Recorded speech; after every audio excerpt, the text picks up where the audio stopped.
y finalmente a un autor multicitado en el propio texto de Adam Smith en Pekín, que es André Gunderfrank. Bueno, todos ellos forman parte de una tribu, de una playa de estrellas intelectuales con un punto de vista bastante crítico, que no aceptaba las vías de desarrollo ni capitalistas ni socialistas y que hace aportaciones fundamentales para la transformación social, pero considerando los cambios masivos, decíamos, los cambios estructurales de muy largo plazo, para analizar las posibilidades del cambio a corto plazo y también en pequeña escala. Giovanni Arrighi es un autor, bueno, que nace, como aparece ahí, en Milán en 1937, muere en 1999, hace escasamente 3 años, vive hasta los 72 de edad. Y bueno, en este texto de Adam Smith en Pekín, si me dejó pasar a la siguiente lámina, nosotros tenemos a un autor que comienza a sensibilizarse en la consideración de los fenómenos imperialistas a partir de sus experiencias en África. Él fue estudiante en la University College de Rhodesia, en Zimbabue, y también en la University College de Dar es Salaam, en Tanzania. Bueno, ahí es donde conoce a Wallerstein. Puse los cuadros para ubicar geográficamente estos sitios, pero regularmente no sabemos dónde se encuentran. La siguiente, por favor. ¿Sí?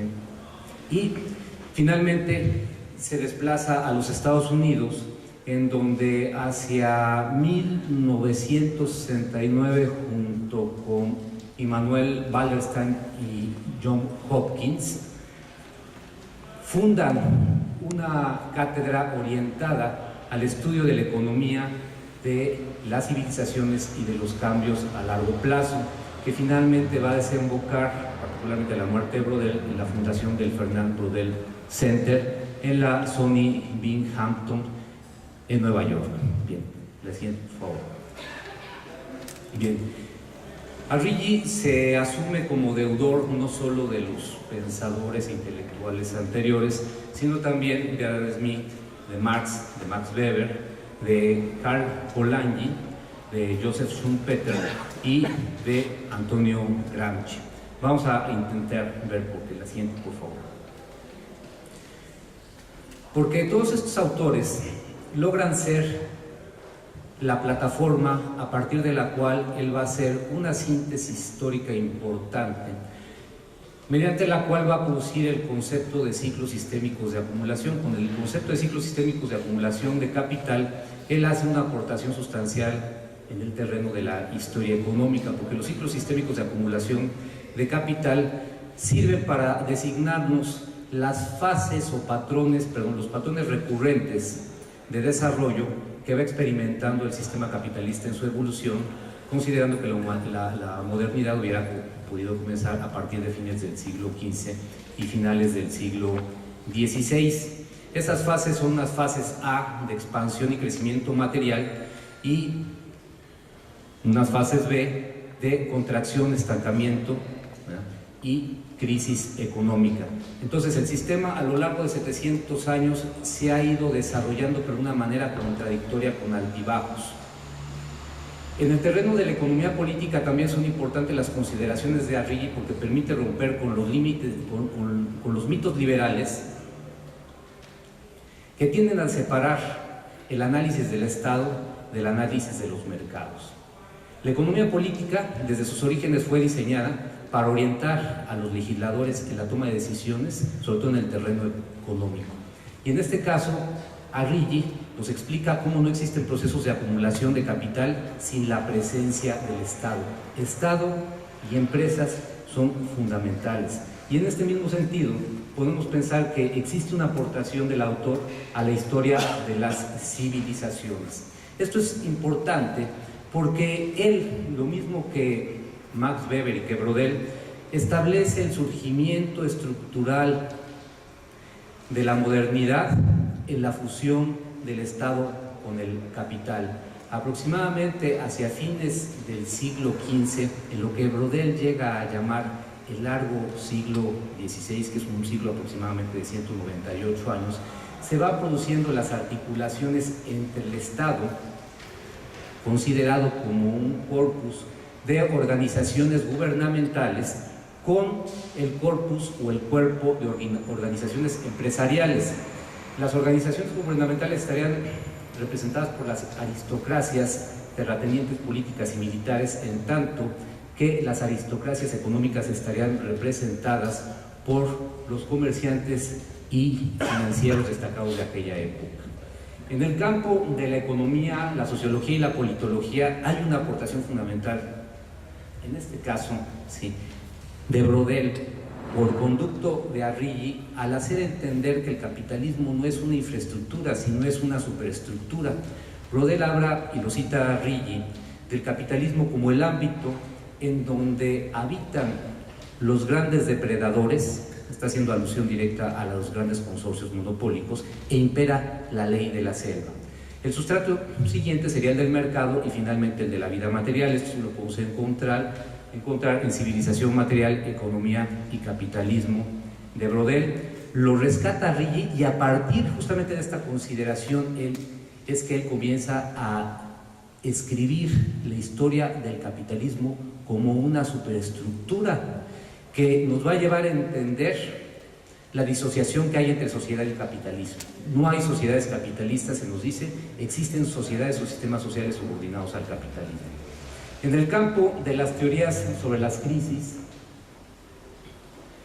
la aportación nos permite entender, ¿sí?, que las fases de recesión no son fases estériles.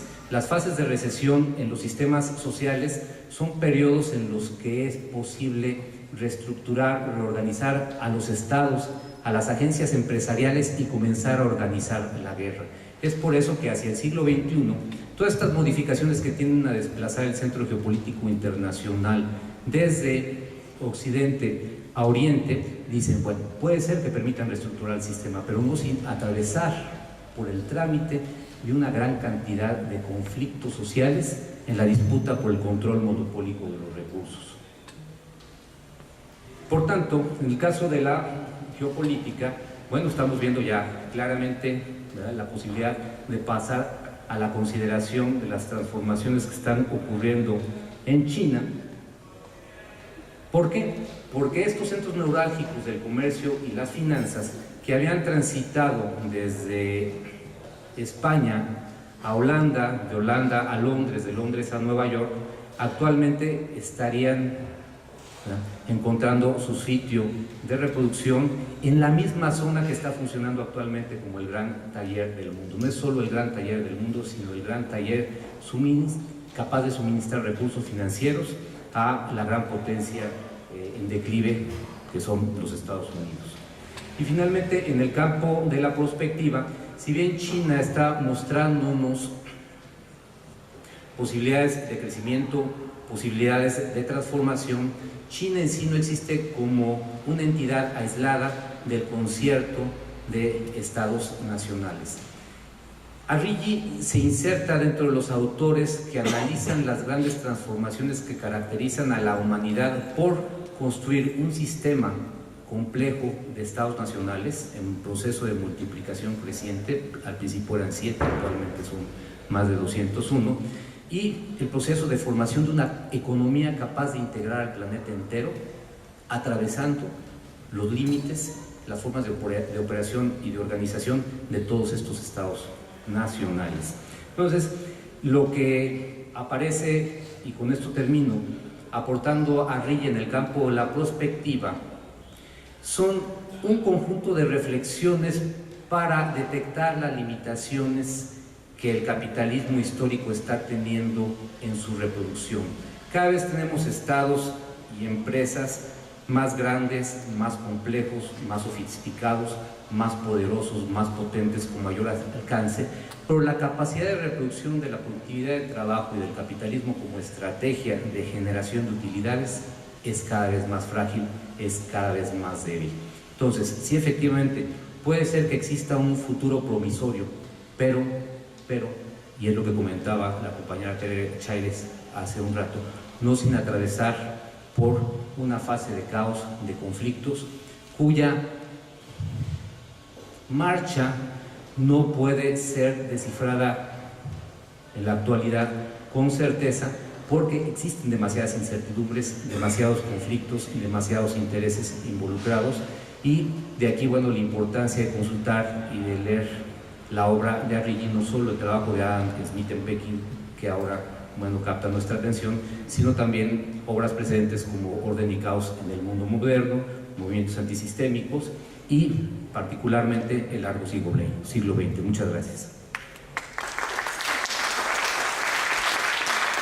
De estrellas intelectuales con un punto de vista bastante crítico, que no aceptaba las vías de desarrollo ni capitalistas ni socialistas, y que hace aportaciones fundamentales para la transformación social, pero considerando los cambios masivos, decíamos, los cambios estructurales de muy largo plazo, para analizar las posibilidades del cambio a corto plazo y también en pequeña escala.